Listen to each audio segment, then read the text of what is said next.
Salam alaikum, bonjour tout le monde. اليوم غادي نتكلموا على un sujet qui vous intéresse هو les fausses couches à répétition et bien sûr la santé du fœtus. معنا en direct docteur Yamine Leila qui est gynécologue obstétricienne à Casablanca. Docteur Yamine, bonjour, merci d'avoir accepté mon invitation. Docteur, bon, moi je vais parler surtout du circuit PMA puisque c'est le but du congrès.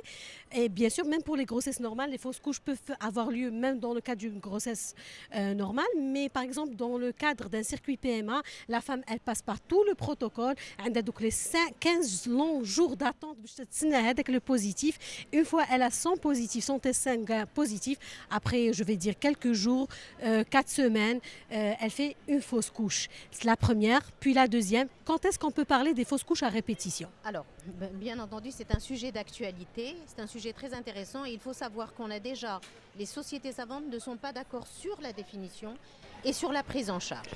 Donc déjà, une grossesse normale, elle a une chance sur 5 de finir en fausse couche. D'accord. Et si la femme a plus de 40 ans, cette fréquence devient à 1 sur 3. Ok. De plus, il faut savoir qu'il est conseillé actuellement de prendre en charge ces femmes après 2 fausses couches successives. Ok. Parce qu'on a aussi le facteur âge qui entre en compte. Donc il ne faut pas arriver trop tard sur la prise en charge. À partir de quel âge, s'il vous plaît, docteur? Alors on distingue les fausses couches précoces avant 14 semaines, des fausses couches tardives entre 14 et 24 semaines. Mais la femme, pour lui commencer à lui faire Alors, des tests, elle devrait avoir... Il faudrait prendre en charge la femme sans tenir compte de l'âge dès qu'il y a 2 fausses couches successives au minimum. D'accord. D'accord. En sachant que si elle fait déjà 2 fausses couches successives ou plus, il y a 30% de malchance qu'elle puisse refaire une fausse couche. Bon, il y a quand même 70% qu'elle fasse une grossesse normale. Mais il ne faut pas tarder dans la prise en charge. On sait que la prise en charge, et ça, il faut bien que les gens le sachent, ce n'est pas uniquement la femme, mais c'est le couple. Et de plus en plus maintenant, on introduit l'homme dans le parcours de soins de prise en charge des fausses couches à répétition. La cause la plus fréquente, ce sont les aneuploïdies, ce sont les anomalies chromosomiques, qu'il s'agisse de l'œuf, donc un accident de développement, ou qu'il s'agisse d'un ovule qui a l'âge de la maman, donc chez les femmes qui ont un âge un petit peu avancé. Donc il faut savoir qu'après, à part les aneuploïdies, c'est-à-dire les anomalies chromosomiques, nous avons tout simplement les malformations utérines. Une femme qui a une synéchie parce qu'elle a eu des curetages, par exemple, suite à ses fausses couches, donc il y a un accolement des parois et on ne peut plus passer dans l'utérus, ou bien parce qu'elles ont de naissance une cloison, une malformation utérine, donc il va falloir prendre en charge ces femmes pour régler le problème de façon opératoire, une chirurgie opératoire de la malformation utérine. Est-ce que le diagnostic doit se faire précocement pour ces femmes qui ont par exemple des synéchies? Oui, alors justement, c'est pour ça que quand elles vont à l'interrogatoire, on va leur demander déjà la réalité de la fausse couche. Parce qu'il y a des femmes qui vous disent non, non, j'avais un retard, j'étais enceinte. Oui, mais quelle est la réalité de cette fausse couche? Est-ce que vous avez une preuve que vous étiez enceinte? Soit une image échographique, soit une analyse du produit d'avortement. C'est ça. Et on ne se basera jamais sur un test positif pour dire qu'il y a eu grossesse. Deuxièmement, le couple est en face de vous, il va falloir déjà compatir, un peu de compassion parce que il faut vraiment être très psychologue parce que c'est un lourd handicap et c'est mal vécu par le couple. Donc prendre en charge le couple et les accompagner. Et on commencera par l'interrogatoire, savoir si suite à ces fausses couches, elles ont eu un curetage ou pas. Et c'est le curetage qui entraîne la synéchie. Mais concrètement, comment elle se fait cette prise en charge du couple psychologiquement? On va faire psychologiquement, déjà, on va leur expliquer que c'est pas grave, qu'elles auront certainement, dans 110% des cas, elles arriveront à avoir une grossesse et que de toute façon, même si on est là pour les accompagner, dans 50% des cas, on ne trouve pas de cause. D'accord. Que les causes principales, on va les avoir déjà à l'interrogatoire et à l'examen physique. Déjà l'âge de la maman, la consanguinité parentale. Est-ce qu'il y a un élément qui nous fait penser vers une anomalie génétique? Et à ce moment-là, on va faire un karyotype aux parents et peut-être les orienter vers une FIV avec diagnostic préimplantatoire. C'est-à-dire on saura à l'avance que l'œuf qu'on va mettre à l'intérieur de l'utérus n'a pas d'anomalie génétique. C'est le diagnostic préimplantatoire avant FIV. Maintenant, déjà à l'interrogatoire, est-ce que c'est une femme qui est connue comme ayant des ovaires polykystiques? Est-ce qu'elle a un âge avancé et donc on pense à une diminution de la réserve ovarienne? Est-ce qu'elle est connue pour avoir une pathologie endocrinienne et les plus fréquentes surtout chez nous? C'est le diabète, c'est les anomalies de la thyroïde avec la fréquence des hypothyroïdies au Maroc. Donc, et puis il y a aussi l'examen clinique. On va voir s'il y a des signes d'hirsutisme dans le cadre d'un OPK. Est-ce qu'il y a à la palpation des seins un écoulement de lait? Et à ce moment-là, on demandera à ce moment-là seulement un dosage de la prolactine pour éliminer une hyperprolactinémie. Et le traitement est simple. on donne du Parlodel et à ce moment-là, c'est réglé. Donc, on peut arrêter l'hyperprolactinémie. Et puis, l'examen gynécologique proprement dit, où on va voir est-ce qu'il n'y a pas une infection, la fréquence des infections génitales, le chlamydia, qui est quand même un porteur de stérilité et d'infertilité.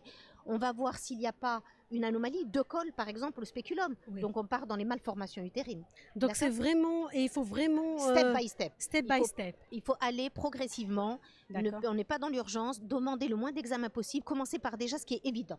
Ce que je peux vous poser comme question, est-ce que tous les gynécologues sont habilités à faire ce genre d'examen? Alors, justement, tous les gynécologues ont cette habilitation. Mais vu l'importance des explorations et l'importance des intervenants, parce qu'il faut le chirurgien dans les malformations, l'endocrinologue dans les pathologies de la thyroïde, du diabète ou de la prolactine. Il va falloir le FIViste, pour si on l'adresse en FIV avec le biologiste pour le diagnostic préimplantatoire, et le psychologue pour l'accompagnement. Donc, moi, je pense qu'il faudrait que l'on évolue dans ces pathologies-là vers des centres de référence. Vers des centres de référence. Et qu'est-ce que vous proposez, vous, comme prise en charge? La prise en charge, déjà, on doit intégrer le mari et faire une bonne analyse du sperme. Surtout, on parle beaucoup maintenant des problèmes de condensation du sperme. Donc, il faut voir s'il n'y a pas des anomalies de la chromatine. Il faut intégrer l'analyse, ne plus faire le spermogramme classique, mais intégrer le mari dans le centre, dans la réflexion, pour pouvoir aboutir à une réponse. Vous voulez dire par là que le mari, on lui demande que son spermogramme, puis non, on doit maintenant aller plus loin. On doit l'inclure. Dans quel sens? Dans le sens où il est quand même partie prenante de la grossesse. Et j'insisterai aussi pour dire qu'il y a aussi les facteurs épigénétiques, c'est-à-dire la malbouffe, hein, la junk food, l'alcool, même si chez nous ce n'est pas au premier plan, les intoxications médicamenteuses, la cigarette, donc le tabac, l'alcool, les facteurs épigénétiques. Et il y a aussi maintenant de plus en plus les intolérances au gluten. L'intolérance au gluten est porteuse de maladies abortives, donc de fausses couches à répétition, et alors qu'on sait qu'il suffirait tout simplement de faire un régime sans gluten. J'ai un cas clinique à vous proposer, docteur. Il y a une dame qui fait des fécondations in vitro, des FIV. Elle a fait sur, on va dire, 7 essais FIV, elle est tombée enceinte 5 fois. 5 fois sur 7, on va dire. À chaque fois, il y a un transfert d'embryon congelé. Elle fait des fausses couches. Parfois, c'est à 5 mois, à 6 mois, à 7 mois. Elle est traumatisée. Elle n'a plus envie de retenter cette expérience. Qu'est-ce qu'on peut dire à ce genre de... Je ne sais pas déjà si on peut la considérer comme maman. Déjà, à ce moment-là, est-ce que c'est des grossesses qui ont été prouvées ou simplement des grossesses biologiques? Et deuxièmement, il va falloir savoir quelle technique a été utilisée. Est-ce qu'on a fait de l'ICSI? Est-ce qu'il y a eu du diagnostic préimplantatoire? Donc déjà, c'est du domaine du spécialiste. Mais déjà, le généraliste a déjà un rôle dans l'orientation, dans l'interrogatoire. On n'insiste plus assez sur l'interrogatoire dans la prise en charge et sur un examen clinique basique. D'accord. L'échographie, tout simplement 2D, sans aller vers des techniques trop développées, va nous amener beaucoup d'informations en complément de l'examen clinique sur l'anatomie de l'appareil génital. Donc, je pense que docteur Yamine, on a fait le tour. Déjà, on a donné pas mal d'informations à ces dames-là. Alors, moi, je conseillerais à ces femmes une bonne hygiène de vie. Oui, par exemple. Diminuer le stress. Alors, déjà, pas de junk food. D'accord. Junk food qui veut dire c'est les alimentations à l'extérieur avec tout ce que ça concerne. D'accord. Il faut essayer d'avoir un IMC. Rapport, voilà, une IMC qui soit correcte. D'accord. Pour pas être en excès de poids, puisque l'excès de poids peut être cause de fausse couche. Bien sûr. On va essayer aussi de traiter un diabète éventuel, de traiter une hypothyroïdie, et ça on les envoie vers le spécialiste endocrinologue. De leur conseiller aussi après une fausse couche de ne pas retomber enceinte immédiatement, mais de laisser quand même deux cycles pour pouvoir améliorer l'anidation. D'accord. Et puis effectivement, s'il y a une intolérance au gluten, de faire un régime sans gluten, prendre de l'acide folique. Alors, ces femmes-là, on les met sous acide folique préventive, 1 mg par jour, ainsi que la vitamine D, 1000 unités internationales par jour. Donc voilà, la progestérone, elle a sa place, surtout s'il y a eu dans ces débuts de grossesse des hématomes ou des décollements, on peut les mettre également sous progestérone. Donc ce sont des conseils vraiment précieux. Merci beaucoup, docteur Yamine. Merci beaucoup. Je pense que vous avez bien profité. Docteur Yamine devrait partir parce qu'elle doit animer une conférence et je pense que ces conseils ont été vraiment précieux et je vous dis à très vite pour le prochain live.